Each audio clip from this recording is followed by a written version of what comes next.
Lectura del libro del Génesis. En aquellos días Dios puso a prueba a Abraham y le dijo: Abraham. Él respondió: aquí estoy. Dios dijo: toma a tu hijo, al que amas, a Isaac, y vete a la tierra de Moría, ofrécelo allí en holocausto en uno de los montes que yo te indicaré. Cuando llegaron al sitio que le había dicho Dios, Abraham levantó allí el altar y apiló la leña. Entonces Abraham alargó la mano y tomó el cuchillo para degollar a su hijo. Pero el ángel del Señor le gritó desde el cielo: Abraham, Abraham. Él contestó: aquí estoy. El ángel le ordenó: no alargues la mano contra el muchacho ni le hagas nada. Ahora he comprobado que temes a Dios, porque no te has reservado a tu hijo, a tu único hijo. Abraham levantó los ojos y vio un carnero enredado por los cuernos en la maleza. Se acercó, tomó el carnero y lo ofreció en holocausto en lugar de su hijo. El ángel del Señor llamó a Abraham por segunda vez desde el cielo y le dijo: juro por mí mismo, oráculo del Señor, por haber hecho esto, por no haberte reservado tu hijo único, te colmaré de bendiciones y multiplicaré a tus descendientes como las estrellas del cielo y como la arena de la playa. Tus descendientes conquistarán las puertas de tus enemigos. Todas las naciones de la tierra te bendecirán con tu descendencia, porque has escuchado mi voz. Palabra de Dios. Te alabamos, Señor.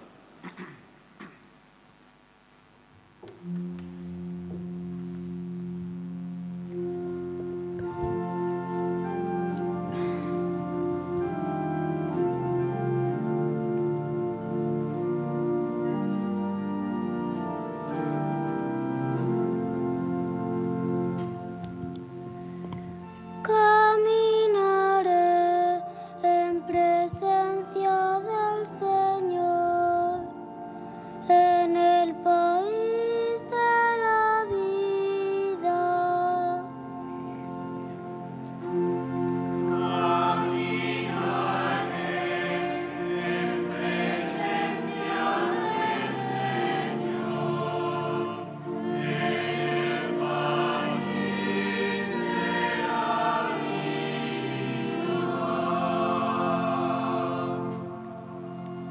Tenía fe aun cuando dije que desgraciado soy. Mucho le cuesta al Señor la muerte de sus fieles.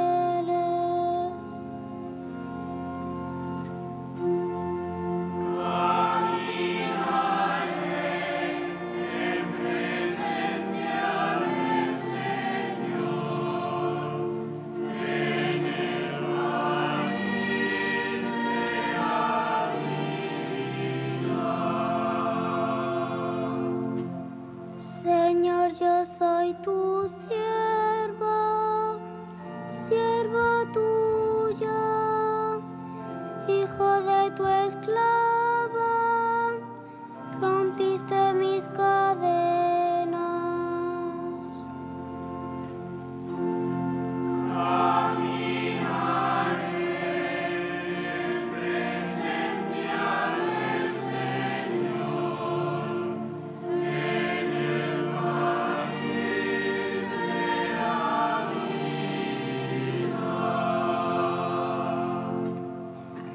Cumpliré al Señor mis votos en presencia de todo el pueblo, en el atrio de la casa del Señor, en medio de ti, Jerusalén.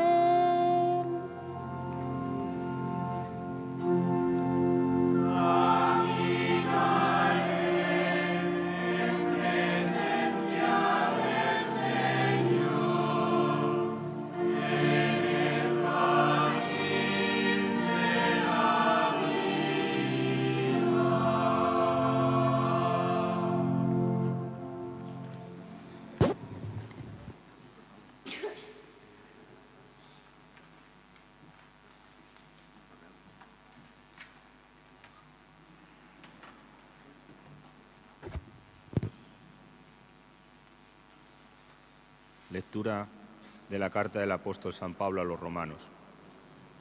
Hermanos, si Dios está con nosotros, ¿quién estará contra nosotros? El que no se reservó a su propio Hijo, sino que lo entregó por todos nosotros, ¿cómo no nos dará todo con él? ¿Quién acusará a los elegidos de Dios? Dios es el que justifica.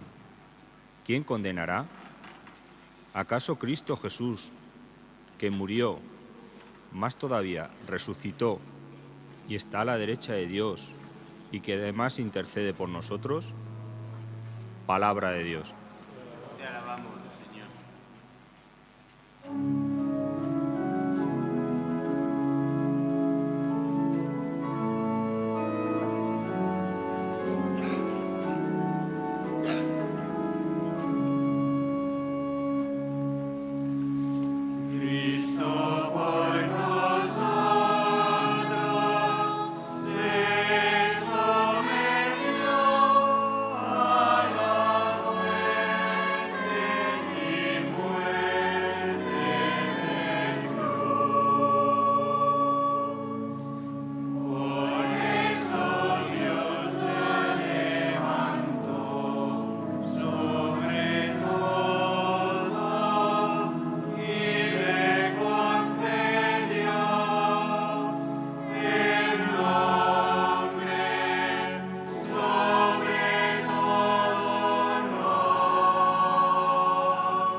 El Señor esté con vosotros.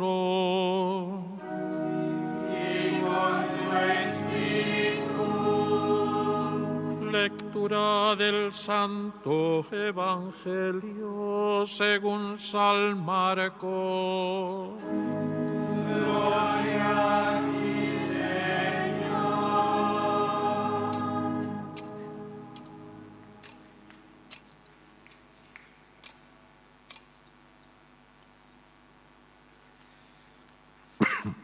En aquel tiempo, Jesús tomó consigo a Pedro, a Santiago y a Juan. Subió aparte con ellos solos a un monte alto y se transfiguró delante de ellos. Sus vestidos se volvieron de un blanco deslumbrador, como no puede dejarlos ningún batanero del mundo. Se les aparecieron Elías y Moisés conversando con Jesús. Entonces Pedro tomó la palabra y dijo a Jesús: Maestro, qué bueno es que estemos aquí. Vamos a hacer 3 tiendas, una para ti, otra para Moisés y otra para Elías. No sabía qué decir, pues estaban asustados. Se formó una nube que los cubrió y salió una voz de la nube: Este es mi Hijo, el amado, escuchadlo. De pronto, al mirar alrededor, no vieron a nadie más que a Jesús, solo con ellos. Cuando bajaban del monte, les ordenó que no contasen a nadie lo que habían visto hasta que el Hijo del Hombre resucitara de entre los muertos. Esto se les quedó grabado y discutían qué quería decir aquello de resucitar de entre los muertos. Palabra del Señor.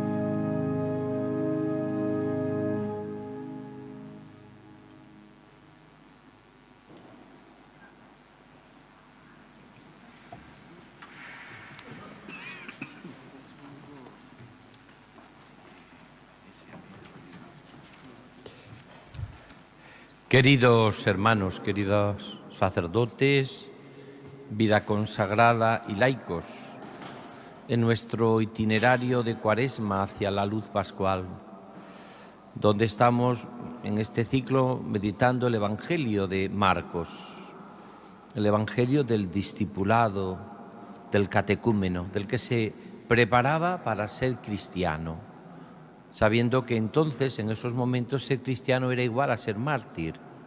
La mayoría de ellos se jugaban la vida. Eran aquellos que a través de estos domingos, de podríamos decir, de este itinerario, iban a llegar a la noche de la vigilia de Pascua, iban a ser bautizados. Entonces le proponían lo que significaba ser cristianos, que es un poco lo que también nos preguntamos nosotros en este domingo segundo de Cuaresma. ¿Qué es ser cristiano hoy? ¿Qué es seguir a Cristo? ¿Qué es un catecumenado? Porque la Cuaresma es el primer catecumenado que tiene precisamente la Iglesia. De tal manera de que lo mismo que la Eucaristía es de institución divina, porque la instituye Jesucristo, la Cuaresma, dicen algunos santos padres, que es de institución apostólica.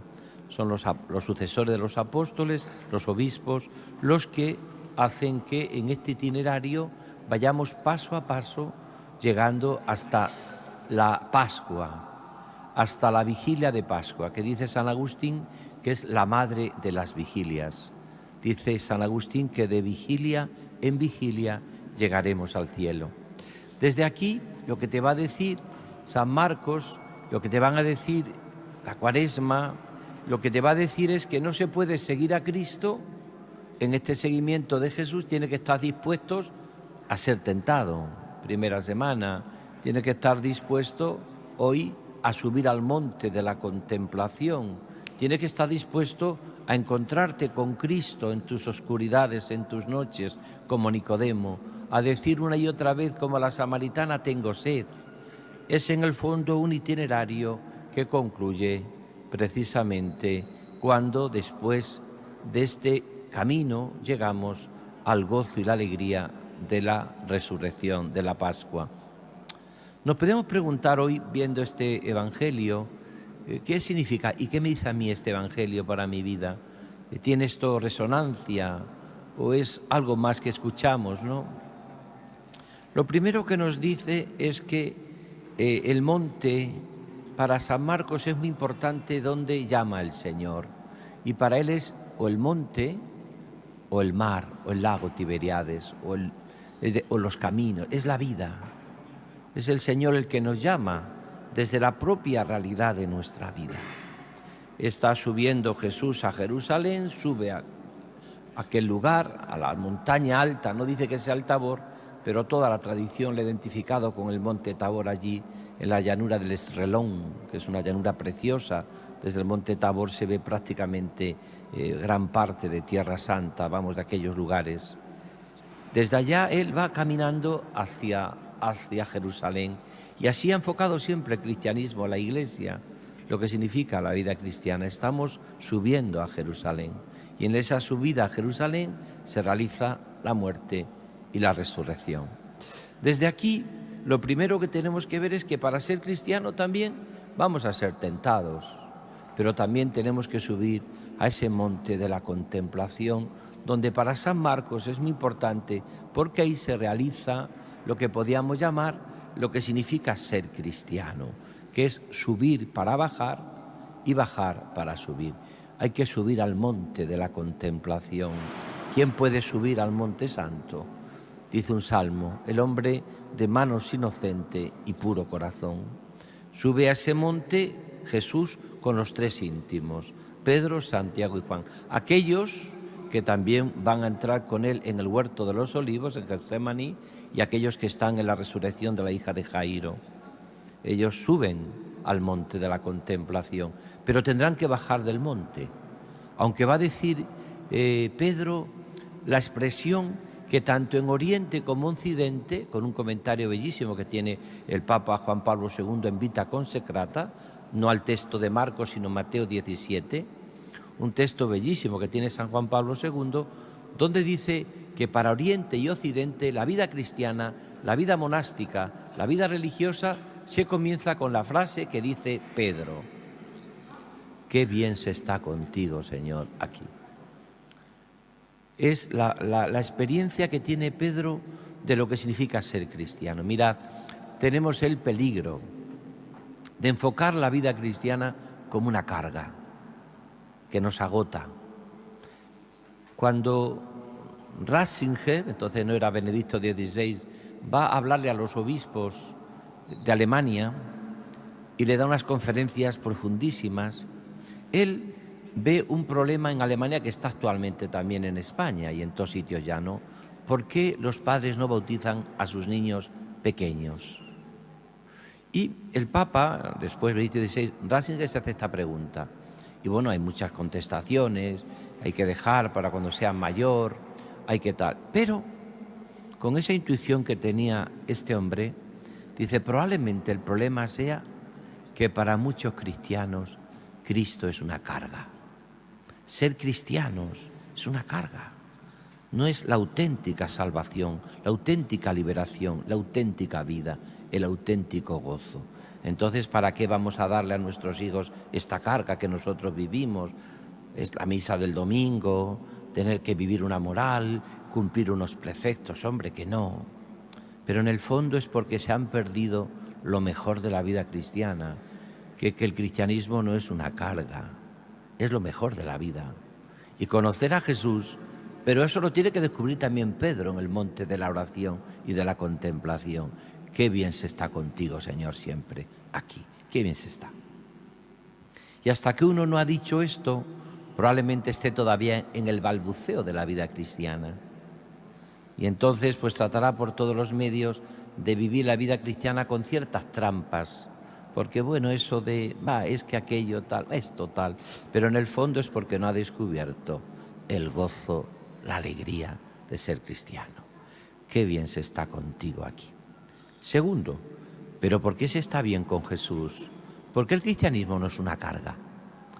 Porque se va a descubrir allá, en el monte Tabor, las 3 palabras que le dice el Padre a Jesús. Tú eres mi Hijo amado. Tú eres mi predilecto. Tú eres en quien me complazco. Escuchadle. Mirad, esta es la clave del cristianismo. Mientras que no descubramos que somos hijos amados de Dios, mientras que no descubra que Dios se complace en mí, tantas veces nuestra propia vida y la vida que nos dicen de los demás es que Dios es harto de nosotros, harto de ti, harto del mundo, harto de la vida. Mientras que yo no descubra que Dios se complace en mí, tú eres el Hijo amado y Dios se complace en ti. Y nuestra vida tiene que estar determinada por la escucha de esa palabra de Dios y de ese amor de Dios. Cuando yo bautizo a un niño, que todavía bautizo a algunos niños cuando es el momento, de algunos amigos, cuando yo bautizo a un niño le pregunto a sus padres, ¿qué nombre habéis elegido para este niño? Que lo dice el ritual.